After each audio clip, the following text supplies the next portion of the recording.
Добрый вечер. В эфире региональные вести. В студии Лариса Шамаева. И в начале о главных темах.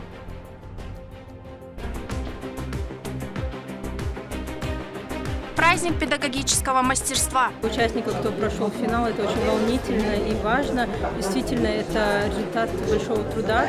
В регионе стартовал третий муниципальный этап всероссийского конкурса «Учитель года».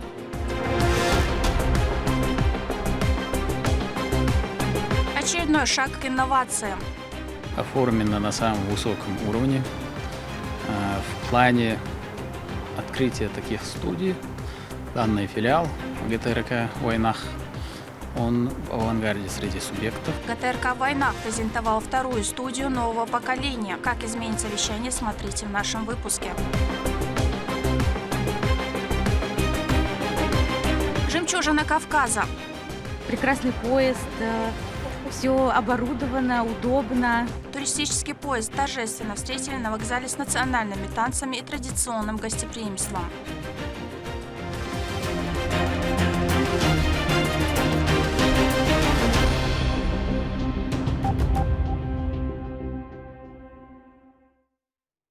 Теперь у жителей станицы Асиновска есть уникальная возможность заниматься спортом на профессиональном уровне. Новый современный спортивный комплекс открыл свои двери, где каждый ребенок и подросток сможет найти себе занятия по душе. Это не просто здание, а настоящий центр здоровья и досуга, который изменит жизнь целого района. Наш корреспондент побывал на церемонии открытия. Долгожданное открытие нового спортивного комплекса в станице Асиновская собрало немало поклонников спорта и приверженцев единоборств. На церемонии присутствовали министр по физической культуре и спорту региона Ахмат Кадыров, представители администрации района, руководители муниципальных структур, тренеры и спортсмены, а также жители станицы. Надеюсь, что этот центр станет местом, где будут формироваться чемпионы и закладываться основы будущих побед. Под мудрым руководством главы Чеченской Республики Героя России Рамзана Аматовича Кадырова в регионе за последние годы созданы самые лучшие условия для занятия спортом и формирования здорового образа жизни среди населения. Так, это уже второй спортивный объект, который мы открываем за последнюю неделю. До конца года нам предстоит открыть еще 6 объекта по всей республике. Мы должны ценить то, что мы сегодня имеем доступ к таким прекрасным условиям для занятия спорта.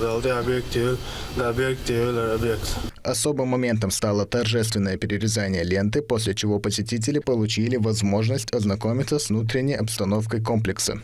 Для жителей района такое событие оказало большую значимость. В зале с полным устройством спортсмены смогут добиваться новых высот и показывать свои результаты. Спорткомплекс оборудован спортивными тренажерами, просторными раздевалками, медпунктом и зонами для восстановления. Отдельные залы для разных видов спорта и профессиональный тренерский состав позволяют спортсменам с комфортом погрузиться в тренировочный процесс. Здесь созданы все условия для их карьерного роста и успехов. Остается только желание и старание самих ребят. Я думаю, таких залов воспитаются достойные наши чемпионы. Как мы увидим за спиной, как тренировочный процесс идет. Сегодня было открытие. Я думаю, в этом зале воспитаются достойные, которые могут представлять нашу республику, нашу страну.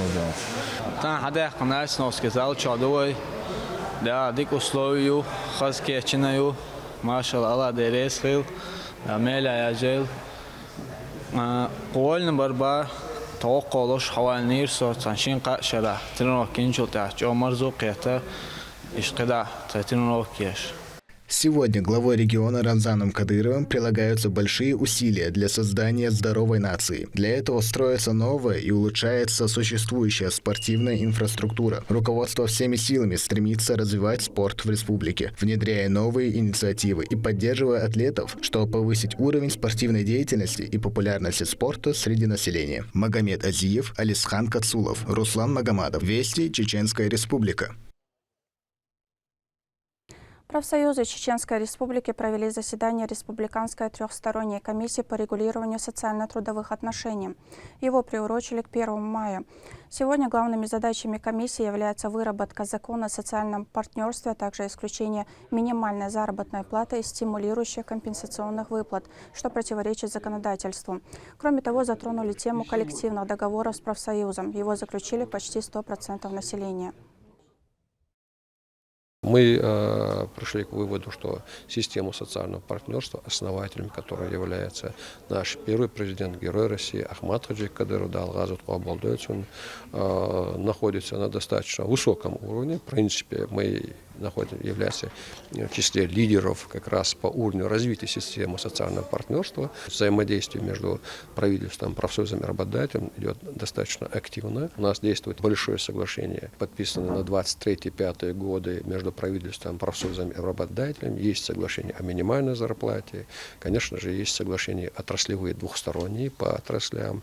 Но есть также и коллективные договора, которые действуют практически во всех первичных профсоюзных организациях, где численность членов профсоюза больше 10 человек. Сегодня на железнодорожный вокзал Грозного прибыл туристический поезд «Жемчужина Кавказа». Этот проект призван показать красоты региона и привлечь еще больше путешественников. В составе современные вагоны повышенной комфортности, а маршрут включает главные достопримечательности республики. Как встретили гостей, поделится Медина Мударова. Поезд «Жемчужина Кавказа» вновь отправился в путь по ключевым городам Северного Кавказа. Выехав из Москвы, туристы уже побывали в Майкопе и Владикавказе. Грозный встретил гостей с открытой душой и горячим сердцем. Мы давно мечтали уже посмотреть Кавказ, мы здесь впервые. Все очень нравится, прекрасный поезд, все оборудовано, удобно, комфортно. Сереж, тебе комфортно в поезде? Да. Как тебе спится? Хорошо. Мы счастливы сегодня прибыть в Грозный. Хотим познакомиться с вашим замечательным городом. Кавказ – это прежде всего гостеприимство, поэтому для туристов подготовили танцевальную программу и угостили традиционными национальными блюдами. Министр Чеченской Республики по туризму Муслим Байтазиев поприветствовал гостей. Мы очень рады вас приветствовать. Сегодня вы увидите красоты Чеченской Республики. Это будет легендарное озеро Кизилюртам, кто-то из вас увидит. Кто-то увидит легендарное Аргунское ущелье. И впервые в истории этого поезда, который уже несколько лет приезжает в нашу республику и посещает многие республики Северного Кавказа, у нас есть индивидуальные туры для людей, которые хотели посмотреть горы Галанчевского района. И это действительно неописуемый маршрут, очень красивый, живописный. Но могу сказать, что все из вас сегодня получат большое количество новых эмоций. Это 7-дневное железнодорожное путешествие на комфортабельном поезде. Расписание разработано таким образом, чтобы туристы посвящали экскурсиям день, а ночь проводили в дороге. Весь туристически активный, теплый сезон нашего края, всего Северного Кавказа, этот поезд будет нас посещать. Основная масса этих поездов будет направляться из Москвы, но в этом году также планируется прибытие одного поезда из города Тюмень. Так что это еще одна соединительная ветвь, скажем так, да, и наведение даже мостов между такими городами, как Тюмень и Грозный, Москва и Грозный. За время стоянки туристам предоставляется возможность ознакомиться с достопримечательностями республики, в которую прибыли. Сначала осмотр столиц регионов, а затем путешествия по главным туристическим маршрутам каждого региона. Очень насыщенная программа. Мы успеваем только прийти поспать и снова во всеоружии. Очень насыщенная. Настолько нам вся программа нравится. Мы бы, наверное, поехали еще. Всем будем советовать. Всем будем советовать, потому что это просто шикарно. В каждом республике нас встречают с таким концертом, с таким теплом, с таким гостеприимством, что хочется обязательно вернуться. Сейчас приехали в Грозный.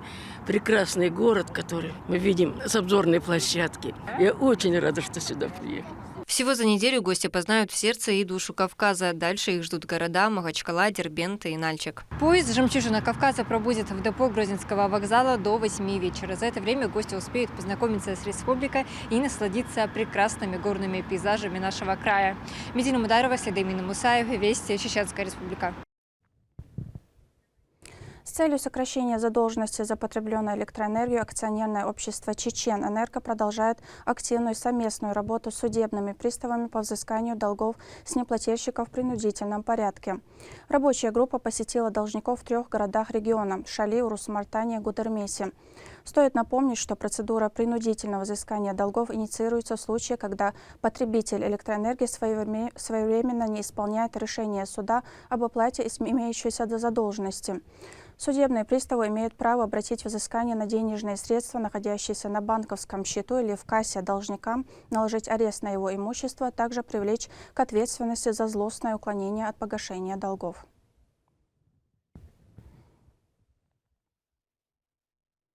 В В республиканском комплексе общего и дополнительного образования «Квант» определили 7 призеров второго тура регионального этапа всероссийского конкурса «Учитель года».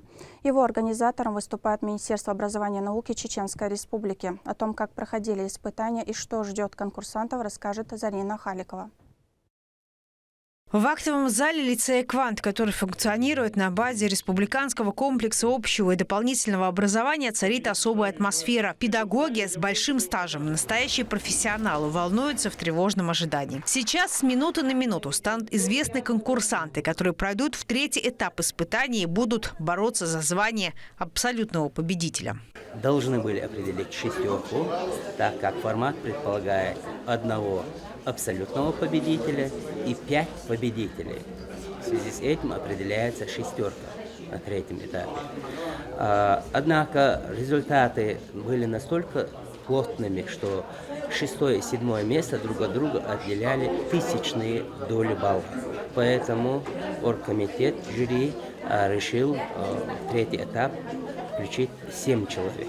И вот интрига позади. Имена педагогов, которые перешли в третий этап, названы. Среди них и учитель русского языка и литературы лицея «Квант» Мадина Зубараева. Несмотря на немаленький опыт работы и серьезную подготовку, она признается, что войти в 7 лучших для нее большая честь. Я думаю, что для каждого участника, кто прошел финал, это очень волнительно и важно. Действительно, это результат большого труда.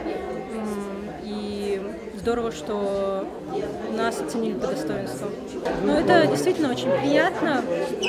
Вообще весь конкурс мне очень понравился. Я чувствую в этом году такую атмосферу дружескую, сопереживание от других участников. Я чувствую поддержку от всех. Очень такая нетоксичная, добрая атмосфера. Потрясающий конкурс. Всем советую участвовать в следующем году. Всероссийский конкурс «Учитель года России» проходит в стране более 35 лет. За это время он стал самым значимым и масштабным состязанием профессионального мастерства среди учителей. Ежегодно конкурс объединяет все больше творческих учителей, формируя представительное экспертное сообщество. Пройдя через этот конкурс, естественно, они станут уже другими учителями, обновленными, опытными, готовыми на свершение именно на профессиональном поле. Я хочу, чтобы определился тот учитель, которому предстоит представить наш регион на заключительном этапе. И хочу, чтобы все его товарищи, как он определится, и морально его поддержали, и профессионально его поддержали. И я уверена, что это случится. Поэтому искренне говорю, желаю им всем удачи на заключительном третьем туре. На следующей неделе участникам предстоит сразиться в испытаниях третьего тура регионального этапа этого престижного педагогического конкурса. Но абсолютный победитель представит Чеченскую Республику в финале, который в этом году встретит Санкт-Петербург. И с замиранием сердца все мы будем надеяться, что пеликан образования вновь окажется на чеченской земле. Всероссийский конкурс «Учитель года России» важен не только для педагогических работников, как эффективная школа их профессионального и личностного роста, но также становится механизмом популяризации профессии и повышения статуса учителя, показывает всей стране достижения системы образования и перспективы ее развития. Через несколько дней станет известен абсолютный победитель данного испытания, который представит Чеченскую Республику на федеральном этапе конкурса. Зарина Халикова, Джабраил Хаджиев, Вести, Чеченская Республика. ГТРК «Войнах» продолжает модернизировать свою инфраструктуру. Сегодня в эфирном комплексе открылась вторая интерактивная студия. Она предназначена для тематической редакции, оснащена самым современным оборудованием, что позволит создавать контент в новом формате. Теперь у тематической редакции еще больше возможностей для работы. Лимда Жамалдинова расскажет подробнее. Очередной шаг к инновациям. ГТРК «Войнах» идет в ногу со временем и презентует вторую студию нового поколения. Первая была открыта в прошлом году для информационной редакции. Это предназначено для тематической программы отражения. Основана на передовых технологиях трехмерной графики. Она позволяет создавать визуальные эффекты в режиме реального времени, что значительно повышает качество и делает каждую передачу уникальной. Благодаря современным технологиям новая студия позволит расширить возможности режиссеров при создании и трансляции качественного контента для зрителей. Первым гостем программы «Отражение» на новой площадке стал помощник главы Чеченской Республики, министр по национальной политике, внешним связям, печати и информации Ахмед Дудаев, который всегда поддерживает филиал, оказывает всевозможную помощь и поощряет инновации в средствах массовой информации региона. Он высоко оценил работу студии и поблагодарил коллектив за профессионализм и стремление к развитию в лице руководителя ГТРК «Войнах». Рузан, доходтинча, да, им преобразование шел. Тхайн саугур халил задач Рузан это юго. Он да, хочу дик выполнить. Рузан ставим, да, Рузан был шабек. Рузан это цене уру, бахтиш чуса на осте сауч. Рузан был на бош, лишь шудус, да, лода, коллектив, он прекрасно справляется с задачами, всегда занимается повышением квалификации, всегда занимается обменом опытом с коллегами и, соответственно, достигает таких вот хороших высот. Работа, она поставлена на такой хороший, профессиональный, качественный уровень, с чем мы в первую очередь и благодарим филиал во главе с Рузаной Веселаевой и поздравляем весь коллектив с вот такой новой платформой, площадкой, где будут записывать ток-шоу под названием «Отражение». Это, конечно же, показывает, что наши медиа, СМИ региональные, они развиваются, они идут в ногу со временем, внедряют новые какие-то креативные решения, новые механизмы работы, новые приемы подачи информации. Для нас создаются хорошие условия в республике для развития. Условия создаются главой региона Рамзаном Мачем Кадыровым, который всегда уделяет нам большое внимание, относится с большим уважением, доверием к журналистскому сообществу. С помощью компьютерной программы, используемой в студии, команда сможет формировать интерактивные сцены с реалистичным освещением, динамическими движениями камеры и элементами дополненной реальности. Эти возможности сделают контент более увлекательным. Также внедрены возможности искусственного интеллекта. В разговоре с журналистами ведущий поделился итогами премьеры. Мы отработали очень хорошо, эта работа была командная, команда справилась на все 100. Это инновационно-графическая студия, которая мало где есть, даже на сегодняшний день. Она впервые появилась у нас на телевидении в «Войнах». И сами могли заметить, что очень было много гостей на открытии этой студии, все заинтересованы, все понимают, что это развитие, еще один шаг к развитию не только нашего телевидения, но и всей телевизионной системы. ГТРК «Войнах» уже давно считается кузницей журналистских талантов. Работы компании не раз отмечались региональными и всероссийскими наградами. Все это стало возможным благодаря постоянной поддержке главы Чеченской Республики, Героя России Рамзана Кадырова, который всегда помогает региональным журналистам как материально, так и создавая благоприятные инфоповоды своей деятельностью, а также генерального директора ВГТРК Олега Добродеева, дающего возможность реализовать самые амбициозные идеи. Наша цель – каждый день оправдывать доверие и любовь зрителей и всегда оставаться в числе лидеров в сфере телевидения и радиовещания, отметила директор ГТРК «Войнах» Рузана Веселаева. Сегодня еще один очень важный день для нашей телерадиокомпании. В истории нашей телерадиокомпании мы открыли уже вторую инновационную студию. Она предназначена для тематических программ. Считаем, что это очень важный прорыв вообще в мире телевидения. Все это стало возможным благодаря безмерной поддержке главы Чеченской Республики, Героя России Рамзана Ахматовича Кадырова, который всячески поддерживает средства массовой информации. Ну и, конечно, благодаря нашему руководителю, генеральному директору ВГТРК Олегу Борисовичу Добродееву. Естественно, на этом мы останавливаться не собираемся и будем совершенствовать свою работу, повышая также уровень профессионализма наших сотрудников. Стоит отметить, что ГТРК «Войнах» стал первым среди всех филиалов, внедривший такие современные технологии в свою работу. Уникальный опыт телеканала привлек внимание коллег из других регионов, которые приезжают для обмена передовыми практиками. Лимда Джамалдинова, Шамиль Басаев, Сайдамин Мусаев, Магомед Ахматов. Вести, Чеченская Республика. Такие вести и еще больше новостей вы можете узнать на наших аккаунтах в социальных сетях и в приложении «Смотрим». С вами была Лариса Шамаева и до новых встреч в эфире.